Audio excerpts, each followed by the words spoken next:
क्या आप जानते हैं, भारत में महिलाओं की आधी आबादी है, लेकिन संसद में उनकी हिस्सेदारी सिर्फ 14% के आसपास है। 27 साल तक एक बिल बार बार आया, गिरा और आखिरकार 2023 में पास हुआ। लेकिन 2026 में फिर से विवाद क्यों? आज हम समझेंगे विमेन रिजर्वेशन बिल का पूरा इतिहास, सच और वर्तमान स्थिति। इस कहानी की शुरुआत होती है 1990 के दशक से। 1992 में 73वें और 74वें संवैधानिक संशोधनों आए, जिनसे पंचायत और नगर पालिकाओं में महिलाओं को 33% आरक्षण मिला।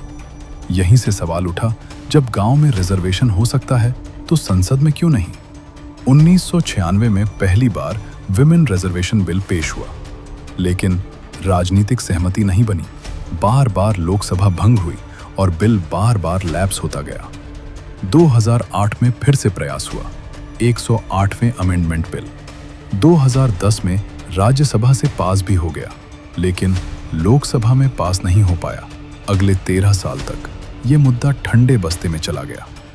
ऐतिहासिक मोड़ 2023 में आखिरकार एक बड़ा कदम उठा। सरकार ने लाया नारी शक्ति वंदन अधिनियम, 106वें संवैधानिक संशोधन अधिनियम।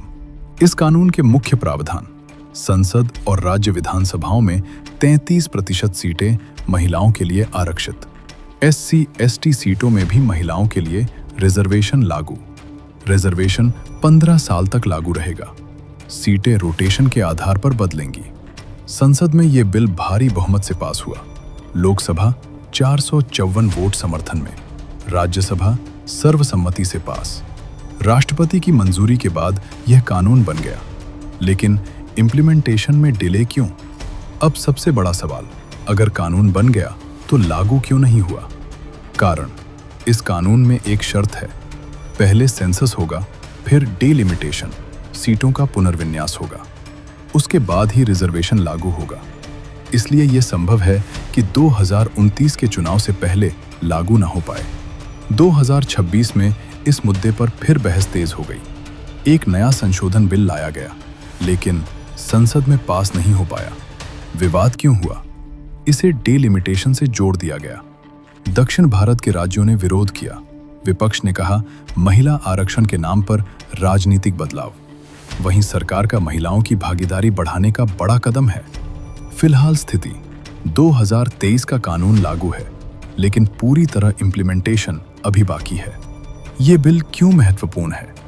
भारत में महिलाओं की राजनीतिक भागीदारी बढ़ेगी, जेंडर इक्वालिटी को मजबूती मिलेगी, नीति निर्माण में महिलाओं की आवाज बढ़ेगी।